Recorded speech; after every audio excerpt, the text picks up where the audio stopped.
19 and 25 overall. On the tees, Danny D is at a 2-9er. 5-6. I suck.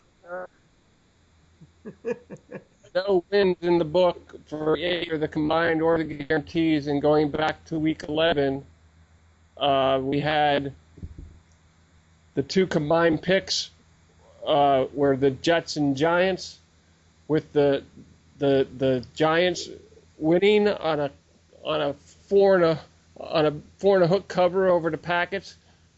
The Jets losing outright against the underdog Bills. On the guarantees, Danny D lost on a hook to the 49ers, 3 and a hook. He lost by 3. And the Chargers got beat outright by the underdog Dolphins. What say you, Dan? Well, that moron from the Saints who decided to fumble the ball out of the end zone didn't help. Otherwise, he might have covered in that game. We totally blew it on the Jets. They got killed in Buffalo. And I didn't like that Miami pick, but Brian told me not to argue with him about his picks anymore because of my overall record being as horrible as it is. San Diego won Miami since 1976, I believe. So things weren't looking good in their favor. I don't know. We got screwed by the Saints, but the other two games were just awful picks. They got beaten easily, especially the Jets. Looks like he had a little bit of a confidence in the Jets, and that's over. That party's over, eh? Yeah, I guess. I mean, the way the season has been going, they've been undefeated in odd weeks. But they had won their last game, which means they would lose this game because they had alternated wins and losses every game this season. So theoretically, they could win this week. Who knows? Geno Smith was horrible. He kept turning the ball over and over again. It was unbelievable to watch. And I don't know what the hell he's going to do tomorrow. He got me. I don't know what to say. In San Diego had chances in that game in Miami. They just kept shooting themselves in the foot by their own stupidity, and that's why they're the Chargers. But unfortunately, we didn't learn anything from that. I don't know what to say. We just suck at picking games this year, as our record indicates. 1925 is awful. The bookie would have broken our legs by now. I think you guys would be trying I think you guys would be trying on some new. I think they'd be taking your shoe sizes by now. Yeah, right. For some cement boots. Yeah, it's not good. But we can still make a comeback. We still have time. Well, and I was thinking about the Saints game, where once it goes into overtime and you got a 3.5 cover, I mean you're basically screwed at that point. Short of a miracle 6 points, right? Well, I don't think the game went to overtime. I believe the Saints won the last second field goal. Oh.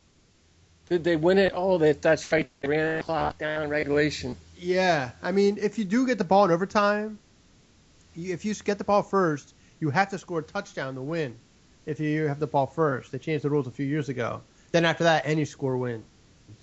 So if they don't... Well, no, you don't have to score a touchdown to win. If you don't score a touchdown, the other team gets a possession. Yes, but if you score a touchdown, you automatically win the game. I see. Whereas if you kick a so field there is goal, some incentive to get the 6 points. Yeah. Once you go into overtime. Right. Okay. Yeah, either a touchdown or a safety ends the game immediately in overtime. A field goal allows the other team another possession and then see what happens. Well, that's bullshit. I thought the whole idea of the rule change, so the coin toss didn't decide the game.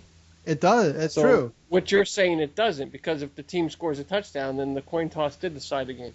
Theoretically, but if you hold a team to a field goal, that gives your offense a chance to either tie or win the game. So, it gives you some advantage to be on defense first now instead of taking the ball first. You figure you can stop them. Because not like the college rules where you start at the 25-yard line and it's you get 5 yards, you kick a field goal. You still have to put a drive together. It makes the strategy different. But, as I said, it didn't matter in that game. Once that corner for the Saints decided to throw the ball out of the end zone, they might have scored another touchdown there. Who knows what happens? I bet they cover. But we need to do it like baseball, where here we are in the 15th quarter now, still trying to No, decide the game. that's how they do it in college. And you can't go that way. The games will take forever and be ridiculous. I like the system the way it is. It works. So can we at least get a winning season out of this season 13-14? Hopefully, I mean, we're still shooting for that. I mean, we're only down 6. You know, somehow, somebody pull a miracle out of our asses and have a 4-0 week this week. They're only down 2, and then we have, the rest of the season to catch up. But the way we're going, who knows? But let's see what happens. Yeah. So we will start off with the Week 12 Bads of the Week from Dave.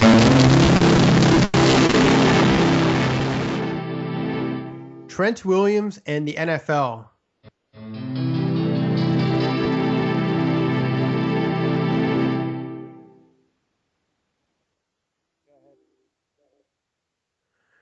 Trent Williams and the NFL are win this week. Trent Williams complained after last week's game that the umpire cursed at him during the game. And then the NFL decided to suspend said umpire for this week's game. What the hell is going on here? Are you kidding me? You're a 6'6", 320-pound man, and you get upset that this little umpire is cursing at you during the game? It just seems ridiculous to me. What are you doing? What's wrong with you? Who cares? And the other part I don't like is that the NFL actually took the step to suspend the guy. Just fine him. Or make the guy go to anger management. I don't know. I think this is absurd to make a guy go through all this. So stupid. Why did he swear at him? What did he do? I don't know. I guess during the course of the game, he swore at him. I guess it happens, Maybe the guy was complaining about some of his calls, and he decided that he had enough, and so he cursed at him. I really don't see the big deal in all this. I don't understand why this guy's crying like this. He posted on Twitter after the game what happened, so then the NFL has to investigate. It's really embarrassing, because this guy, one, shouldn't be complaining, and two, why is the NFL suspending someone for this? There's so much cursing going on. They probably suspend everyone every week. It's really dumb. I don't get it. I really don't get it. So it's Trent Williams and the NFL. Yeah, both of them. Him for complaining and them for suspending him. That's the commissioner's call on that, right? Yeah, it is the commissioner's call. But I really don't understand that whole thing. It just seems really stupid to me. Just if the guy curses you, so curse back. What's he gonna do? It's stupid. It really is. I don't get it. So he wasn't swearing at me? No. No, he just thought I was a shithead, but he wasn't calling me a shithead. He just thought I was a shithead. I just don't know what's going on here. I really don't. It really doesn't make any sense that this man got upset about this. I mean, if Brian got upset every time someone cursed at him, it's just, I don't get it. I mean, does he get upset every time the coach curses at him?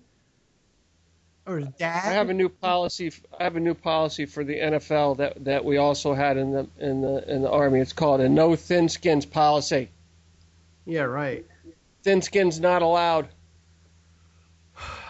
I mean, I can understand if the guy... Tell it like it is.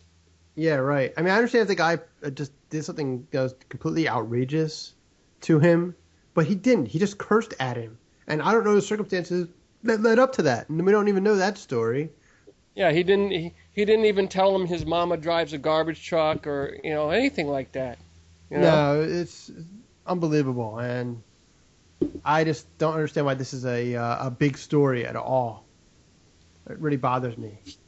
So, do we have some good picks this week? We going to point to the fence, to the green monster. We got a 4-0 week here. Actually, he did that at Wrigley Field, but yeah, we're all trying to go for a 4-0 week. Did he really do it for a little sick boy in the hospital? That's a different story.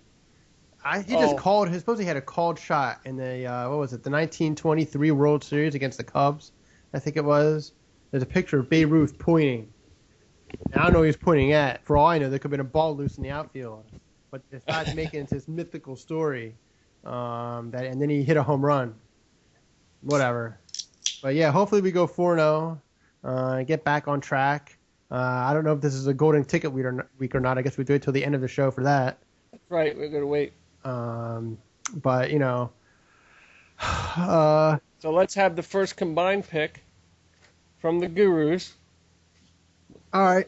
For week 12, Danny D. All right, our first pick is Pittsburgh at Cleveland. Pittsburgh is getting a point. We are taking Pittsburgh this week. I believe Pittsburgh has got back on track the past couple weeks, and they actually have a chance to get back into the divisional race. I believe Cincinnati is 7-4, but they're on a bye this week. And if Pittsburgh wins, they'll be at 6-5 with another matchup with the Bengals coming up at home in Pittsburgh. Even though Cincinnati has a lot of success in Pittsburgh over the past 3 or 4 seasons. Anyway, Cleveland fell apart last week. The quarterback who apparently plays for 3 or 4 different teams, according to Scott, Jason Campbell, was horrible. Mm-hmm. He was absolutely... He's a leader, though. Mike Shanahan, saw that at an early... No, that was a Joe Gibbs V2.0, wasn't it? Yeah. Shanahan got rid of him. And they brought in the, what's his name, Griffin. But anyway, That's right. Jason Campbell is awful. Absolutely But horrible. I digress. Yeah. No, I think it's Joe Gibbs' birthday today. But anyway, he was awful last week. I mean, because Andy Dalton of the Bengals threw for 93 yards and 3 touchdowns in a 41-17 blowout or something against the Browns, who were awful. The only guy who played well was their cornerback, Joe Hayden, who played really well in that game. Had an interception for a touchdown. And he'll probably be matched up on Antonio Brown of the Steelers. But I believe the Steelers can cover this game. They're getting a point. I think they're going to win outright. If not, Cleveland seems to be disintegrating a little bit here because ever since whatever his name is, Hoyer, the quarterback, went down against the Bills a few weeks ago, about 6 weeks ago, they've kind of gone down since. And I think Pittsburgh is playing really well. Roethlisberger's played better since those rumors came out that he wanted to be traded. Came out. They've been running the ball better, and they played defense. Last week, I think the numbers were extremely deceiving. They gave up 27 points in the second quarter to Detroit, including 267 passing yards to Stafford in the second quarter. Yet Detroit scored nothing in the other 3 quarters at all. So I think they'll be able to shut down the mediocre offense from the Browns, and I believe Pittsburgh will win this game. So there you have it, your first combined pick in the book, being your Steelers. As long as Big Ben doesn't fall off his motorcycle today, then you should be in good shape for that game. So we'll now have our second combined picks. Danny D. Our second pick is San Diego at Kansas City. Kansas City is -3.5. This it's actually gone down a little bit. I think at the start of the week -4.5. Started at -5. It was -5. Wow. Well, anyway, we're taking Kansas City. They're coming off a rough game against Denver. Their offense didn't really play very well. I think they were exposed a little bit on offense. That they were not very explosive. But San Diego stinks, and this is their second week in a row on the road.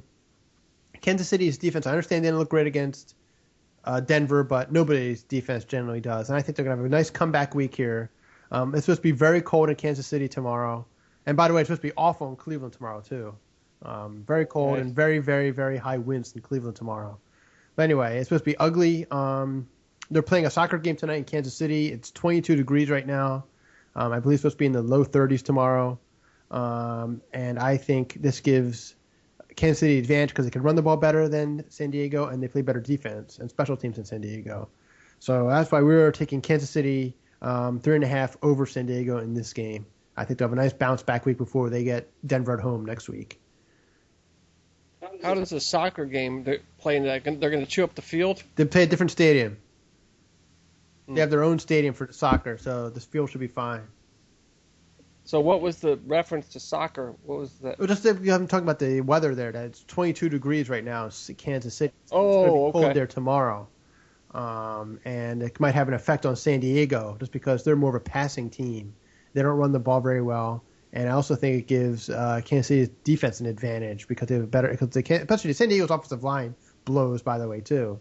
But Kansas City plays better defense, special teams, and can run the ball better.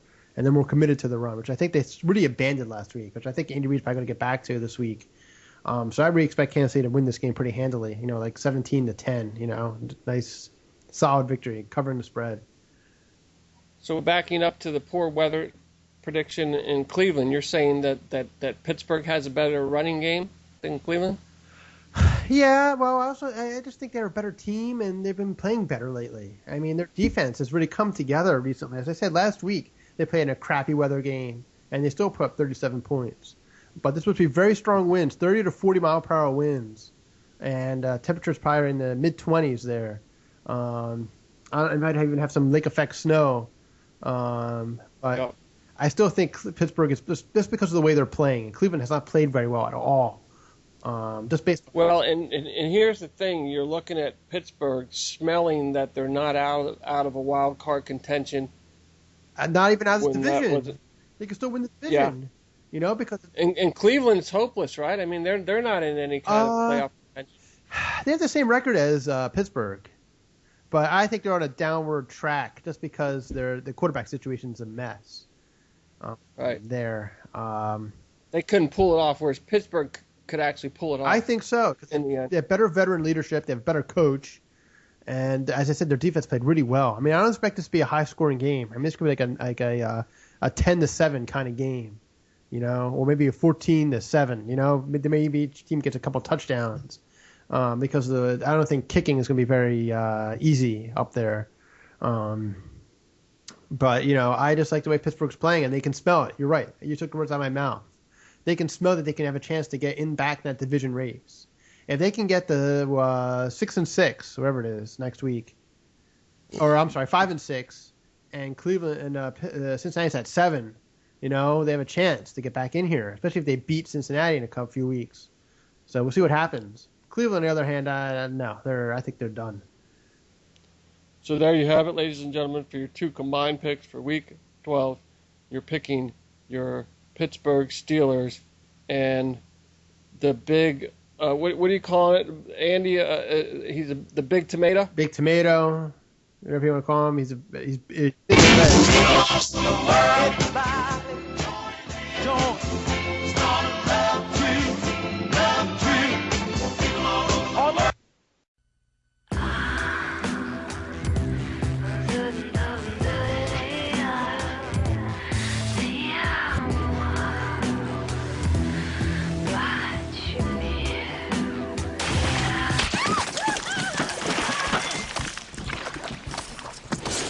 On Premium Light.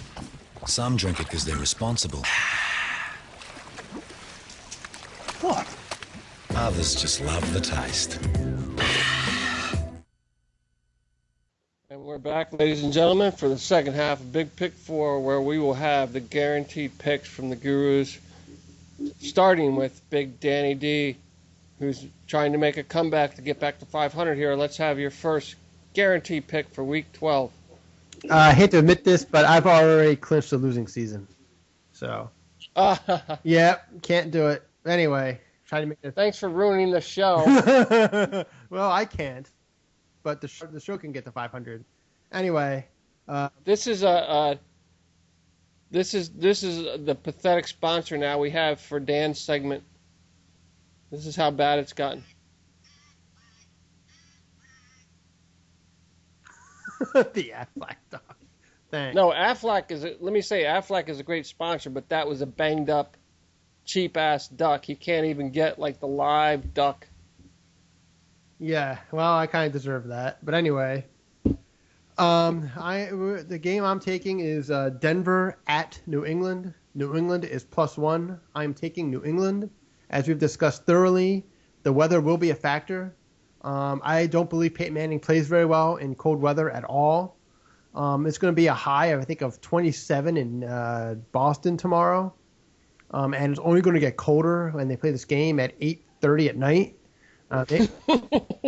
Yeah, I mean, it could be in like 22, 21 degree range here with a decent wind. I mean, the wind will obviously diminish because the sun goes down, but there's still going to be a breeze, maybe 15 to 25 mile per hour wind.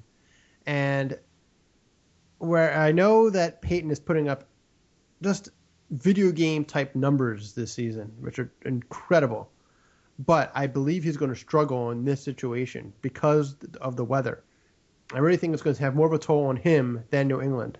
Now, I understand going into this that New England is banged up in the secondary, and Peyton might be able to take advantage of some of it. But I just don't see this happening. Belichick, just he's going to have his team extra motivated to play this game after they got screwed on Monday. So that's why I'm taking New England as a +1 underdog at home. Brady doesn't lose at home. He just has some ridiculous record at home. It's like 75-12 or something. It's incredible. What was that? So this is the strategy for next season. You take the Patriots at home, and whenever they lose, you just double down and take the same bet again. Eventually, you're going to win, right? I guess, but I just, as I said, I know. I think a lot of people might disagree with me, but I think this is a trap game for Denver because they played a motion against Kansas City last week, and they play Kansas City again next week in a big divisional matchup. This is a very important game. Well, they play in Kansas City next week. Yes. So, and as I said, I think the Patriots are really upset after that whole debacle at the end of that game on Monday where the officials completely screwed that up. That was horrible. That was awful officiating. Even though technically that play was reviewable, but unfortunately they didn't do that. But the guy should have just stuck with his call. Should have been defensive holding, 5-yard penalty, automatic first down. They get one on time down, and then that would have been it. Maybe it's the same result. Who knows? They still lose. But anyway, wait. What was the call? The Patriots last week? Yeah, it was on Monday night. The Gronkowski was being hugged in the end zone by Luke Kuechly, and the official, the back judge, who was about 10 feet away, if that, it might have been less, threw a flag on the play. Then for some reason, which the officials never explained, they decided to pick up the flag and run off the field and run away and have Brady yell and berate them as they left the field. No, that was that was bullshit. The ball was not even close to being catchable. But which is also a rule in the NFL. So that was a good call. No, it wasn't a good call. Hats off to the refs on that. Oh, get out of here! You probably bet on the Panthers. That's why. No, that was a good call. You couldn't. There's no way he could have caught that. No, that's unreasonable because you don't know what would have happened if Gronkowski had not been held.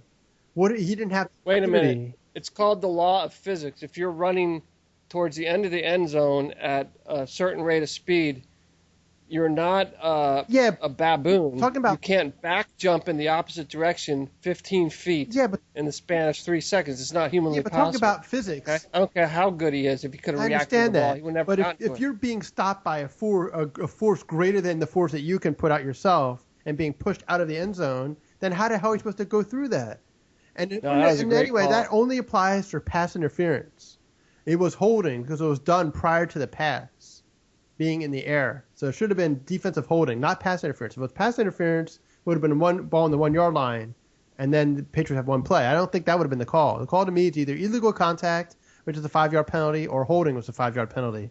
And then but the rules in the NFL say if what's going on between the D-backs and the receiver is no factor in the play, then it's a non-call. You're not allowed to touch the receiver once he is 5 yards past the line of scrimmage. It's illegal to contact him, and he contacted him, and he was face guarding him.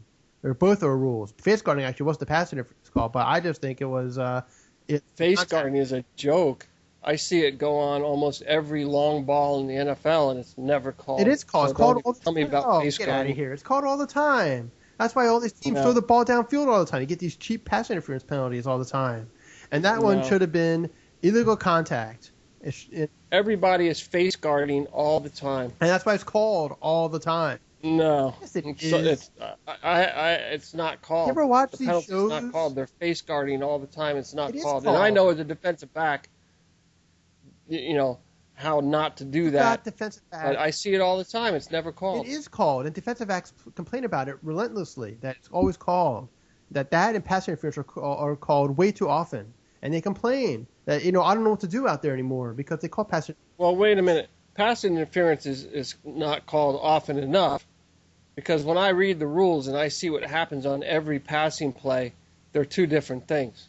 Okay, so pass interference is not called often enough, because you know what they always say, Dan. Do you know what you call what's the old saying, Dan? Do you know what you call do you know A duck? do you know what you call a good defensive back? What's that? You don't know. Wide receiver. Oh, I see. That's why there's all this face guarding. There's all this pass interference because of that joke, which is actually the reality of the situation. See, the problem I have is the guy threw the flag for a reason. And once you throw the flag, you should just stick with it and not change your call. Otherwise, to me, what the guy should have done was he shouldn't even have thrown the flag. He just got to let the whole thing go at that point. Right? Just don't throw the flag. But Dan, play. that's why we have head referees that can pick up flags. It doesn't work that You're way. telling me in the NFL, once you throw a flag, you can't pick it up? No. Hey, hell, you can. That's part of the rules too. But they said the rule is the only guy who can decide to put the flag away is the guy who initially threw it. He cannot be overruled by any other official. He has to make the decision himself based on a conversation with other officials if he wants to pick up the flag or not. But he is the only one who can do that. So the back judge had the right to either go with the penalty or pick up the flag. And I think the right call to me would be just not to throw the flag at all. You can't throw the flag. Just let it go. So last play of the game, whatever happens, happens. Everyone lives with it, and you just run off the field, and that's it. Oh, no, that was one ref. But you got to realize the ref that threw the flag did not have the whole field of play in his vision. Had he seen what was going on behind his back, he would have never thrown a flag. The guy was standing behind the play. He was standing 5 feet from the action. He was standing right at the goalpost. How much closer do you need? But he was watching the interaction between the receiver and the DB. Yeah. He wasn't watching what ended up ultimately happening with the pick. I understand. He wasn't watching that. But we don't know is because the referee never explained it. Is that what call the guy was going to make? What penalty was he going to call there? That makes a big difference, and we don't know. They never told us. So what rule? Where's? I don't see the referees in press conferences after the game to explain things. No. There's no forum where referees sit after the game and explain calls, Dan. No, not like that. I'm talking about the referee should explain on the microphone at the end of the game, right before they ran off the field, saying it's not that we were going to. There is no whatever penalty they were going to call on the play, game over. Like say no pass interference, game over. No, but once the game's over, you can't go out and talk about the game on the field. No, I understand. You know that. But the referee's job is supposed to explain the call at the end of that game. To explain before they run off the field, say we picked up a flag. No, the game was over. No, but he has No, the game was over. You can't go start officiating after the game is over. No, the guy's job is to explain why they picked up the flag. Hey, Mr. Lawyer, you understand that once the game is over, refs can't be on the field making announcements. They can. In that situation, when there's a penalty, no, the game was over. In an end of game situation, they're supposed to make an announcement to explain why they picked up the flag. That's all they had to do, and then they get the hell out of there. So what did they do in the Patriots? I mean, in the Packers Monday night game where two of the refs were calling touchdowns and one was calling incomplete pass. Did they go out after the game ended? No, they explained that right after. And make announcements on the field? Of course not, because that's not part of the NFL. No, they made an announcement right after the play. They made an announcement, and that's a scoring play, so that's automatically reviewed anyway. But they did make an announcement in that play after the play that the call stands on the field. But all Clete Lakeman, who was the referee, had to do was say, there is no flag for pass interference. The game is over. And that's it. Run off the field. That's it. That's all he had to do. And instead, he did make an announcement saying the game is over. All he had to do was say, picking up the flag for whatever penalty. How is he going to make an announcement when he's being, where Tom Brady is coming up to him and verbally attacking him? That didn't happen. For just doing his job. No, that didn't happen until they were in the tunnel. So that didn't happen on the field. But as I said, all the guy has to say is, we're picking up there's no penalty for pass interference. The game is over. That's all you had to say, and that'd have been fine. But we don't know what that penalty was. I mean, if the guy was going to call pass interference on that play, then yes, they made the right call to pick up the flag. But if he was going to call illegal contact or holding, then it wasn't the right call. But it doesn't matter. It's over. And anyway, I think that's going to help motivate the Patriots and Belichick to win this week. So why didn't Belichick throw the red flag then?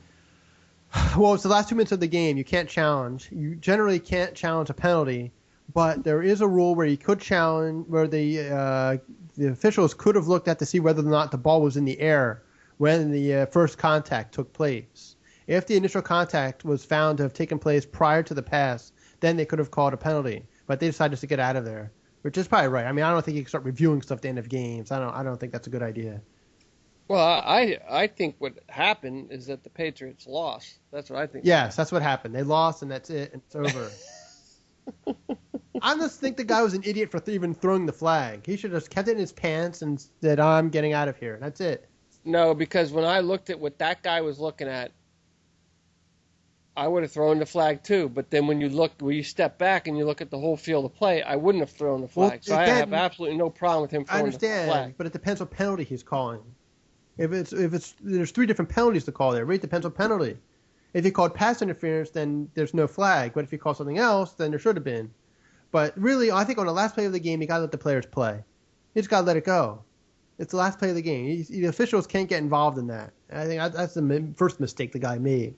Well, I also heard that the referee walking out in the tunnel swore at Tom Brady too. No, Tom Brady cursed at him. They picked it up on the microphone, on the ESPN microphone. Picked it up. So Tom Brady is suspended for next week because he cursed at a ref? No, he wasn't suspended because the referee didn't go on Twitter and cry about it. Oh, he didn't tweet it. He Yeah. should have tweeted it out. Yeah, no. He would have been suspended. No, that guy has more balls than Trent Williams. Because he didn't take it personally. He just got out there like he's supposed to. He acted like a professional and said, you know what? I don't care what this guy's saying to me. I'm getting out of here. What's he going to do? He can't do anything to me. Otherwise, he gets thrown out of the league. So, whatever. That guy was just ridiculous. So, anyway. So we now have our second guaranteed big Buru. Let's let me grab another beer before I have to talk about the Buru. Oh, hang on, I'll be right back. I gotta get out of the car. All right. Get out of the car.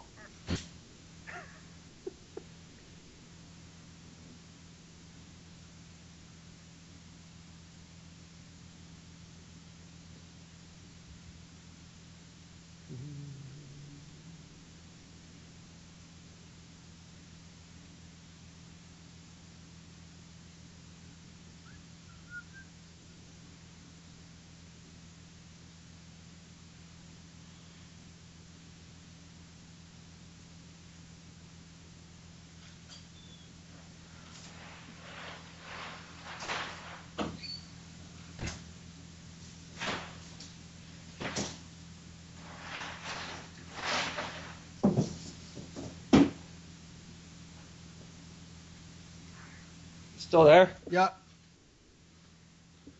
So, ladies and gentlemen, whoa, where did my hat go?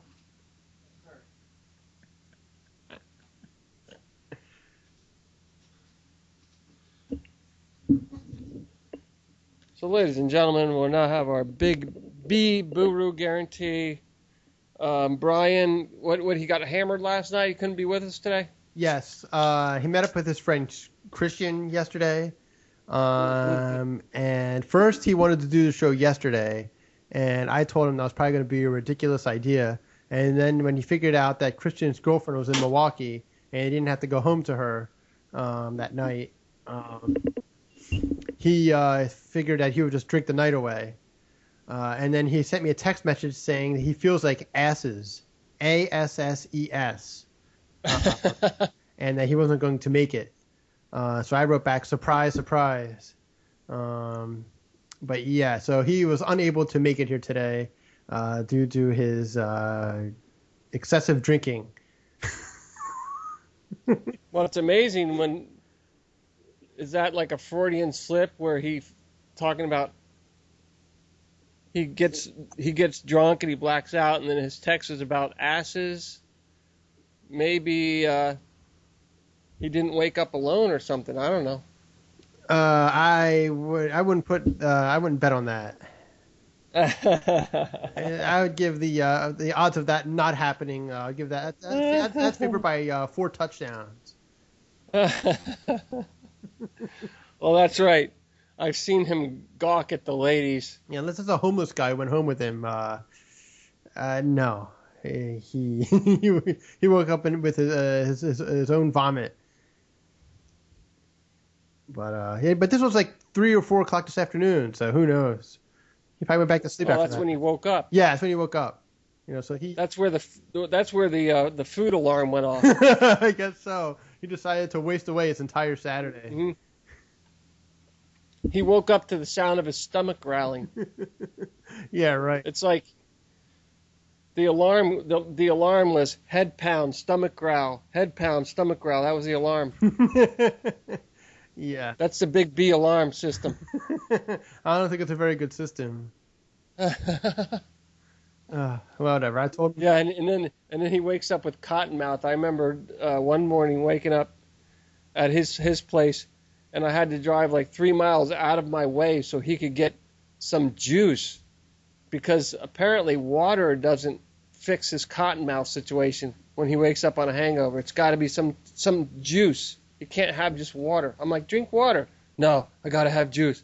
I got to have juice. Unbelievable. It's ridiculous. It really, whatever.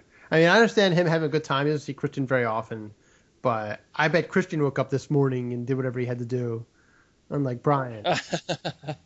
He just can't handle a night out. But anyway, whatever. Amazing. So, well, I mean, he's got a losing record for his guaranteed picks, too. So it's not like he's some idiot savant, that can booze and still be like some type of psychomaniac genius or anything. Well, not the genius part anyway.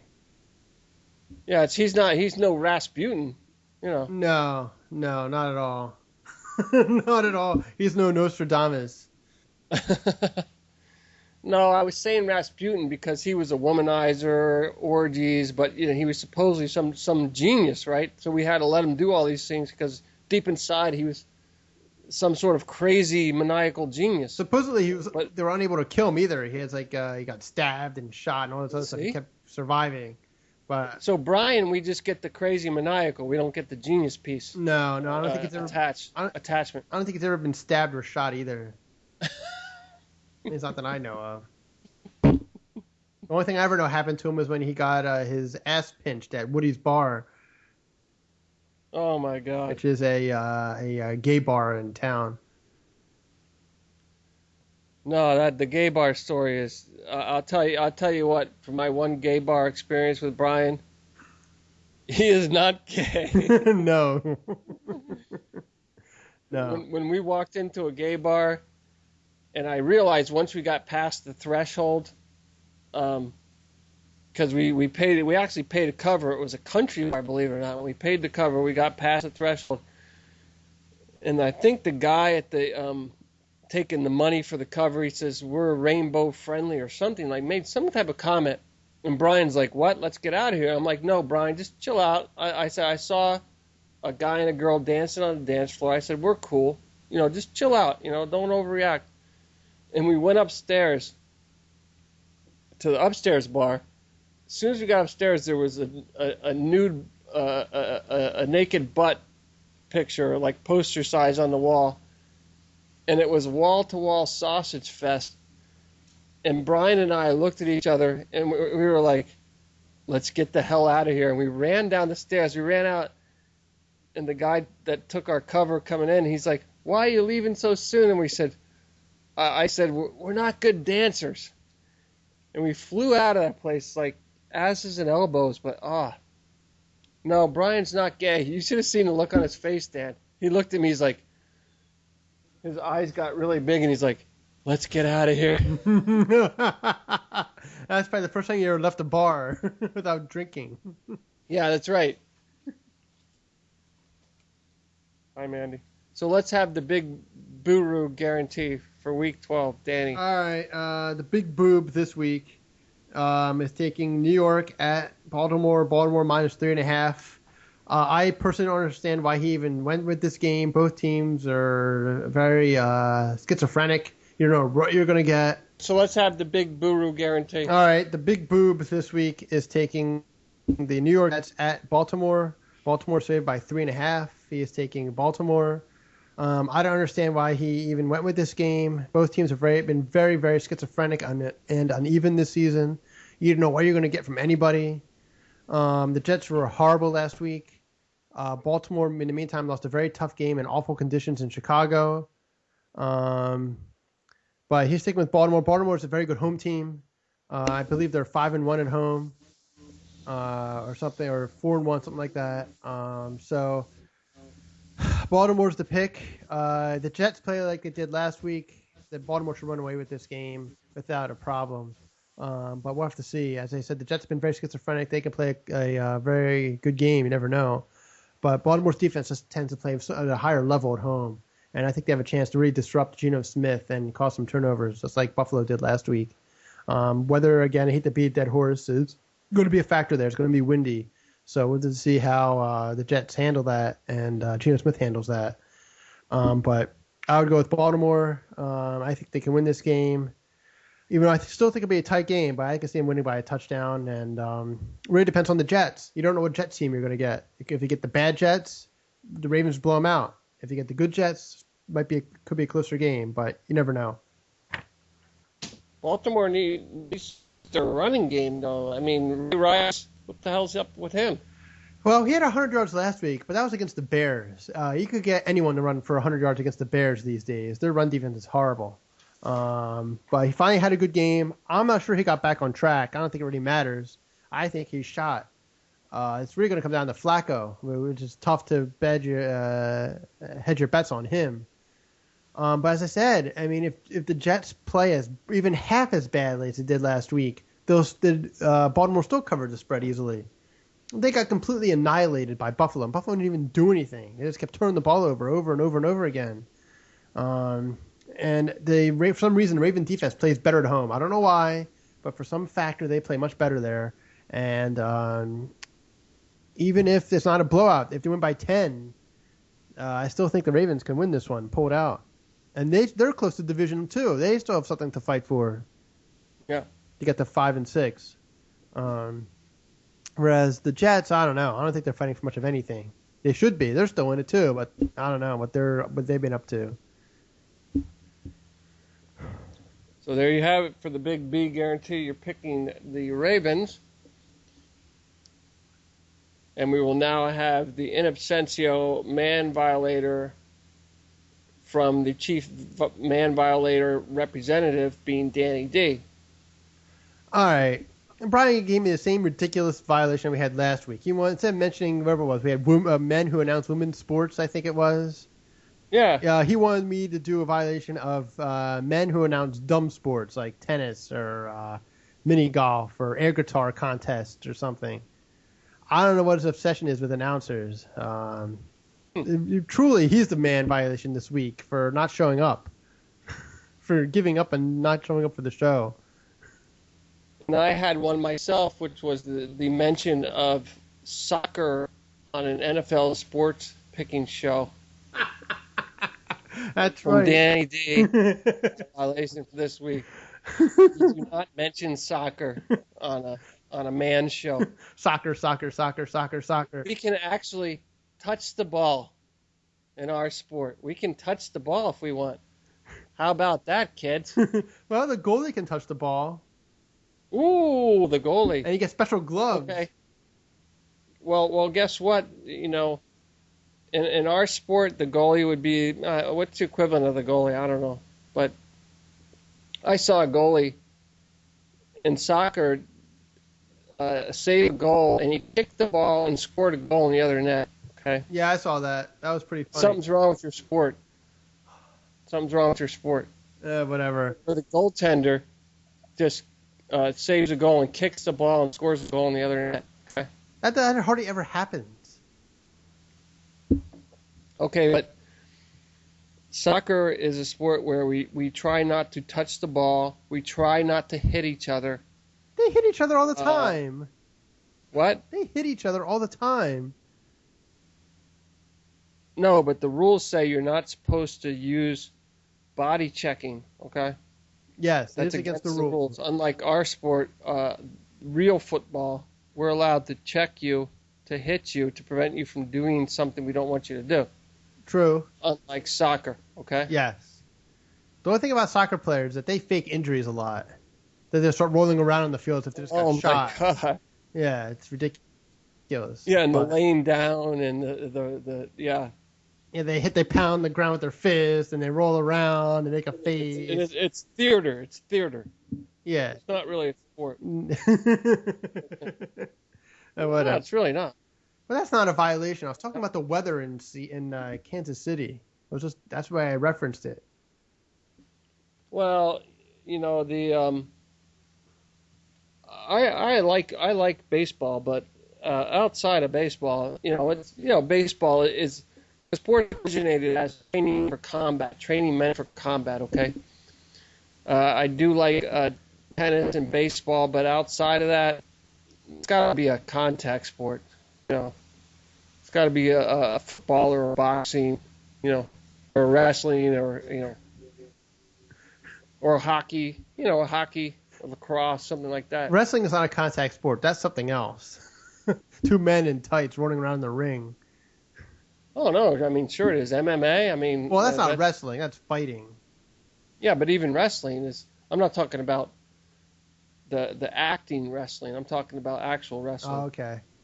Yeah, I'm not talking. No, I'm not talking about like WWE or what is it called? What do they call it? WWF, WWE.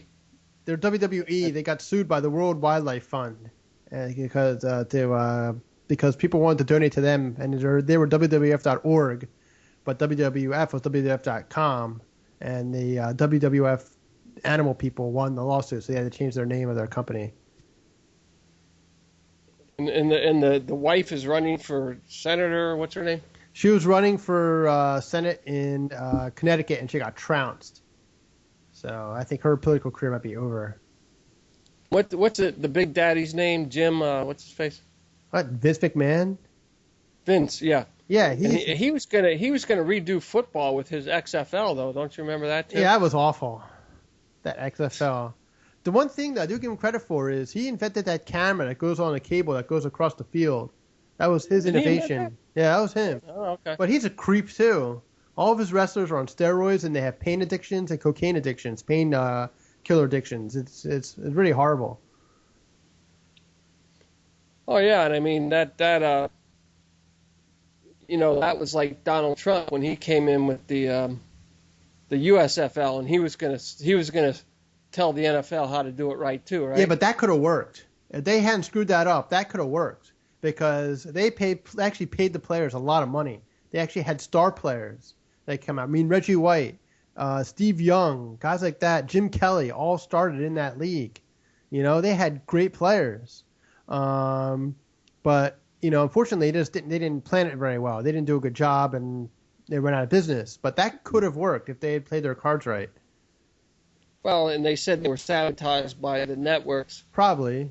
They filed a lawsuit and they won, and the damages was $1. Yeah, right. Yeah, I remember that. And I loved the interview where the NFL actually physically wrote a check to Donald Trump and his crew for $1. And the interviewer asked Donald Trump, he says, did you see the check? Did you cash the check? And Donald's playing it cool. He's like, oh, I never saw that check. No, I did not know anything about the check. Bullshit, you didn't. They actually cut you a check for $1. I guess they had to You do never it. cashed it. He has it framed somewhere. I know, it's like the most embarrassing check in the history of all sports. Yeah. The Donald getting paid a check for $1 from the NFL after he spent how much on court costs litigating that case? Who knows? Millions. But whatever. It's Yeah. like you know what, Donald? They should have given you more prime time. The networks, they should have, and you're absolutely right. So here's $1 for your trouble. Yeah, right. I love that. Yeah. But talk about, remember, I know we beat this like a dead horse, but your conspiracy of the umpires in baseball. Do you think that referee on Monday night might have been a crooked guy? I don't know. What was the line on that? I think it was 3 or 3.5. So Carolina covered by that score of 24-20. Okay, so let's back up. So, what would the ref have in it? Wait. I mean, where were we in the realm of covering or not covering or? Well, Carolina would have covered, but if New England scores a touchdown, then New England would have covered. Okay, so I'm seeing the Wait. Oh, because I'm looking at your picks, and I'm saying where were your picks at in there? Okay, you're not talking about your picks. You're talking about just in general. Yeah, that guy. I wonder if he was, was the score of that game. He said, listen, Carolina's covering. Let's get the hell out of here. Some guy. And what was the cover for Carolina? I think it was 3.5. They covered that game, and they won by 4. No, I don't. I didn't see that because I just saw the ref was the ref threw the flag based on what he saw. I know, but the other guys told him to pick it up. It was only after a meeting that they picked it up. No, because I don't think in my book it wasn't even controversial. No, I know. It wasn't even controversial. You have your ideas about these umpires that are on the take. Is it possible that some of these referees are too? It's too hard in NFL. It's just too hard. But in that one, they actually have direct control over a play because if they say it's no penalty, then the Carolina covers the spread. Whereas if they throw a flag and they call a penalty, then it gives New England a chance to make sure that they would cover instead and not lose. No, I have no theories like that in the NFL because I just think there's too few games. I think in the MLB, because there are so many games. Yeah. That, hey, so you take one with the a relief pitcher or an ump. Yeah. I mean, absolutely, you take a game here and there, and you're very discreet about it, and you don't get greedy. You just, hey, over the course of however many hundreds of games, we're going to take one here and there. The pitchers are greedy. I mean, the relievers, but then the relievers, they still have to keep a job. So they go out and throw one, but they're not going to throw so many that they can't keep their job. So yeah, I don't see it. NFL's too big a stage. I don't see it. I just don't see it at all. No, I'm not buying a conspiracy on that. Okay, that's interesting. But soccer, yeah, I mean soccer, they don't get paid well enough, so to go out and buy a few key players on a team is nothing. Oh, no way. Because they don't get paid shit anyway. That's not true. Some of these top players make tens of millions of dollars a year. Well, that's why they don't go to the Premier League. I mean, the guys here don't make a whole lot. This isn't like the NFL. The soccer leagues, they got all this bullshit leagues, and guess what? If you win so much, you actually go up to that's like the CFL. Well, the best team in the CFL goes in the NFL next year. Yeah, and the bottom because they did so well. Yeah. I think that could work in hockey and basketball if they changed it a little bit, but there was a big scandal in Italy, I think, and one other country where they had officials on the take and they all got fired for match fixing. Yeah, and I love with all the known illegal activity in baseball where they say, oh, but that the umps and the players are on the take, that could never happen, but all this steroids and all this other illegal shit could happen. Well, wait a minute. That's not logical, folks. Yeah. Either you're on the up and up or you're not. Yeah, true. Yeah, I'm not buying it, especially when I watch the games and I see the numbers. I mean, I ain't buying it. And I'll tell you what's going to ruin a lot of the, or what's going to increase that is the fact that now you have in-game betting. You never had that before, and it's live, folks. You can go in the ninth inning of a baseball game, you can bet live cash money to say, hey, they're gonna pull out 3 runs in the bottom of the ninth. You can bet cash on that, and guess what your odds are? They're huge. Wow.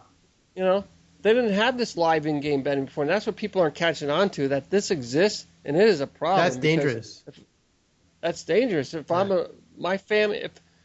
if I'm a relief pitcher from Cuba or from whatever foreign country, all my family, my poor family, can go online, and I tell them, look, bottom of the ninth, I'm going to take those 3 runs away.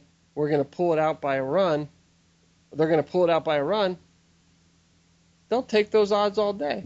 But we as U.S. citizens cannot sign up for that because that's illegal. But guess what? If you're from Cuba or wherever else, you can sign up for that all day. And a lot of those pitchers are from those countries. So all they need one game a season, Dan. They could throw that one game. I'm sorry, but when a reliever comes in the playoffs for Tampa and throws walks 3 batters in a row, and he was the same guy that I had pegged during the season of being guilty of that, for throwing a ball over the second baseman's head out into the outfield. I mean, the same guy, Dan. Yeah, the same guy. Fernando Rodney. Yeah, and I had already ID'd him as a violator. Yeah. And I lost one of my games because of him throwing balls into the outfield over the second baseman's head. Yeah. Sorry. I'm not. He's into that in-game betting situation there. Guaranteed. Wow. That's actually a very interesting theory. Well, and I seen it with the umps too, where it's like you see a game line up like it lines up, and it's like the umps will take one. They'll take one. I don't know if it's one ump or all of them, but they'll take one. And I'll tell you who the chief violator is that home plate ump. That's the chief violator right there. When you got batters in the box looking at him like, what are you talking about, strike? You got to be kidding me. There was a game, I think in May, in early May, it was 2 games, one in April, one in May. The one in April, there was Texas against Tampa. Tampa was in Dallas playing the game, and the umpire called a ridiculous strike 3 to end the game. Even the pitcher for the other team didn't think it was strike 3. He was waiting for the ball to be thrown back to him, and no one could believe it.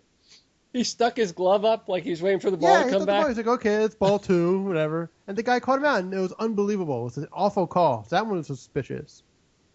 Yeah. And then there was a game in Cleveland between Cleveland and Oakland. I think this was like May 6th or 7th, something like that. And umpire, it was a hit to the outfield that was a home run. It went off the wall. But there's a wall, and then there's like this fence behind the wall to stop people from falling over. And, it's like this black fence. And the ball hit that black fence, which is over the yellow line. So it should have been a home run. They called it a double in the field. But home runs at that point were the only play that's reviewable. Now there's more, but that was a reviewable play. So the umpires went down, reviewed it, and still called it a double and cost Oakland the game. So, I mean, that's pretty suspicious. Yeah.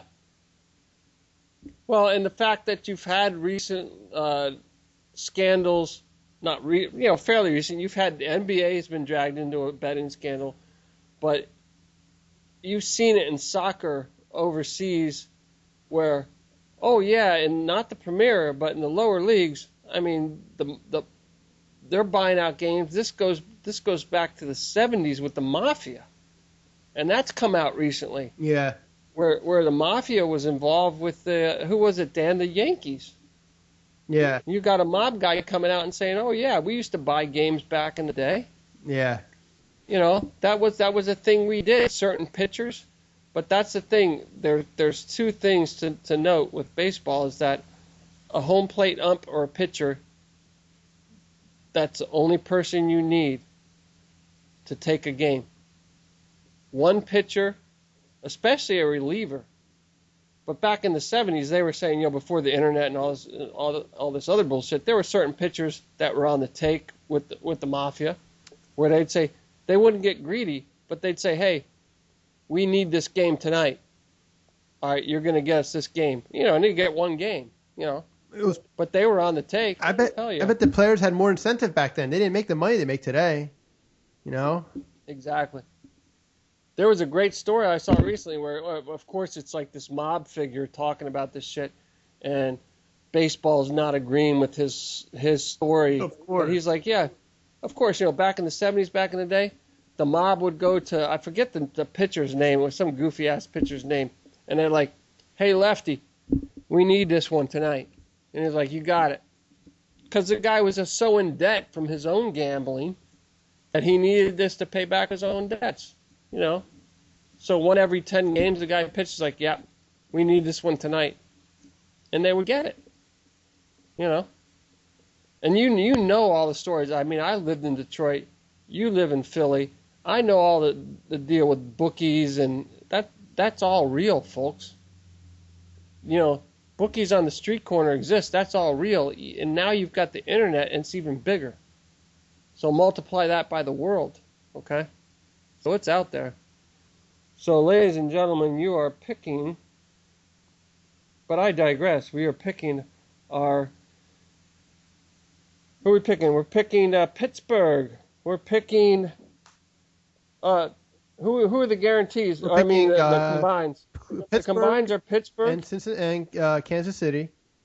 And Kansas City, and the guarantees are New England are and Baltimore. Going with 3 home teams this week. That's right. So go out, place your bets, and score with Big Pick 4. Can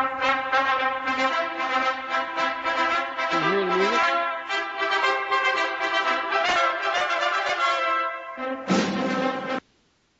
All right, Danny boy. All right. I'll get We'll this up. probably have to do the show next Saturday. This week's Thanksgiving. Oh, that's right. So probably could be available on Friday. So it'll be next Saturday. I don't know if Brian could come over next Saturday or not, but next Saturday has to be the day. Yeah, it won't be a problem. All right. All right, have a good one, All right, Dan. you too. Happy Thanksgiving. Happy Thanksgiving. Bye-bye now. All right, bye.